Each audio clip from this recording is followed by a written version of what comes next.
Je m'appelle Elena Breton. Je suis planning manager PMO pour Motorsport, Stellantis Motorsport.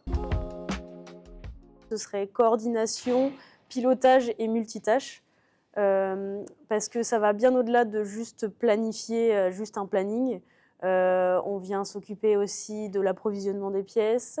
On vient faire corréler en fait toutes les parties prenantes du projet, que ça aille du côté commerce avec la marque, jusque sur le terrain, dans les usines, qui peuvent se trouver partout dans le monde, en Espagne, en Pologne. Et donc on vient faire travailler en fait tous ensemble, tout cet ensemble avec toutes les contraintes de chacun. Alors mon parcours, j'ai commencé par une école d'ingénieur en alternance. J'ai fait l'ICAM à La Roche-sur-Yon. J'étais en alternance dans une entreprise avant qui était Jeannot Beneteau, qui faisait des bateaux. Et ensuite, donc mon premier job, c'était ici à Motorsport Stellantis, où je suis planning manager. Donc c'est mon premier job et ça fait à peu près 2 ans que je suis ici. Quand j'entends le mot automobile, le premier mot qui me vient à l'esprit, c'est plutôt complexité. Parce qu'en fait, on ne se rend pas compte qu'une automobile, c'est vraiment beaucoup de choses autour dont on ne sait pas en fait. Donc le mot complexité le correspond bien. Alors si mon métier était un super pouvoir, comme tout bon responsable planning, ce serait de gérer le temps, de l'arrêter carrément.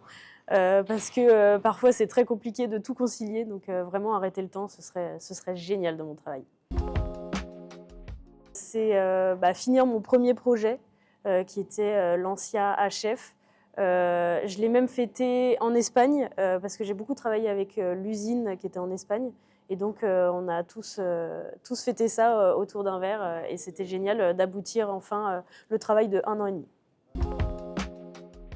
Le stéréotype qui m'embête un peu dans le fait d'être une femme, de faire ce métier et d'être une femme, c'est souvent qu'on associe la femme et il peut faire que du relationnel, alors qu'en fait, il y a toute la vision stratégique et la vision technique qui est très importante derrière. Donc c'est vraiment le fait qu'on m'associe que au relationnel, alors qu'il y a beaucoup plus de choses derrière. Entre concept car futuriste et modèle iconique, je pense que je pourrais pas vraiment dissocier les deux. De base, je dirais plutôt concept car futuriste parce que c'est beaucoup plus de créativité avec toutes les évolutions technologiques. Mais dans mon métier, en fait, on vient reprendre un modèle iconique et on vient ensuite l'adapter et intégrer toutes ces évolutions technologiques. Donc, je dissocierai pas les deux. Mon travail, il associe les deux. Je dirais vraiment terrain parce que en fait, c'est vraiment le cœur du métier. Et c'est là où on apprend le plus de choses, c'est dans la réalité. Entre prototype et production, je dirais production, ça revient au fait que ce soit très important d'aller sur le terrain parce que c'est là qu'on découvre en fait tous les problèmes qui peuvent se passer, qu'on n'a pas vu forcément dans la théorie. Je dirais prévenir, même si le gros de mon travail c'est corriger. Justement, on apprend de ses erreurs pour ensuite prévenir sur les prochains projets. Je dirais adaptation, parce qu'on vient intégrer en fait notre projet dans un process qui marche déjà. Et donc nous, on doit vraiment s'adapter à tout ça. Entre travail de l'ombre et reconnaissance, je dirais travail de l'ombre, tout simplement parce que mon travail, je pense qu'on ne se rend pas compte, comme il est multitâche, je travaille un peu sur tout, et pour certains sur rien en même temps, donc je dirais plus travail de l'ombre. Mon métier, il est très important pour le produit final parce que justement, on fait le lien avec toutes les parties prenantes du projet, sachant que toutes ces parties prenantes, elles ont beaucoup de contraintes, que ce soit techniques, budgétaires ou au niveau du planning. Et donc moi, mon rôle, c'est de coordonner tout ça pour que tout le monde remplisse leurs objectifs avec tous les enjeux qui sont associés. C'est faire le lien entre la théorie et le terrain, entre le commerce et le terrain. Donc c'est vraiment en fait faire le lien entre tout le monde. Donc c'est très, très important pour que le projet aboutisse et converge comme on le veut. Ce qu'on pourrait sous-estimer dans mon travail, c'est le fait d'être à l'aise dans tous les domaines, aussi bien dans la vision stratégique et commerciale que dans tous les domaines techniques, avec la liaison au sol, avec le powertrain, etc.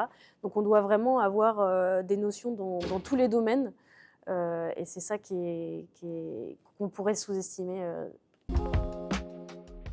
Ce qui pourrait changer d'être une femme dans un métier transverse, c'est le fait qu'on pourrait un peu nous sous-estimer parfois.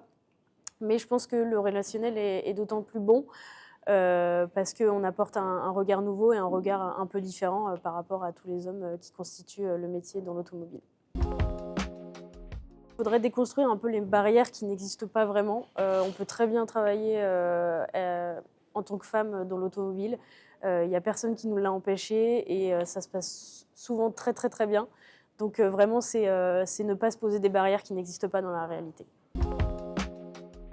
Plus de femmes dans l'automobile, je dirais que c'est un peu une évidence dans le sens où justement il n'y a pas de barrière et donc il n'y a aucun...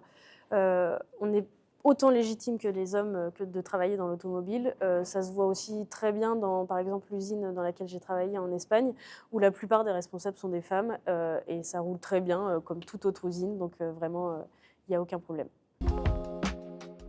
Dans les femmes qui m'inspirent, c'est surtout une femme que j'ai rencontrée sur les réseaux sociaux qui s'appelle Charlie et qui a décidé en fait de changer de métier tous les 6 mois.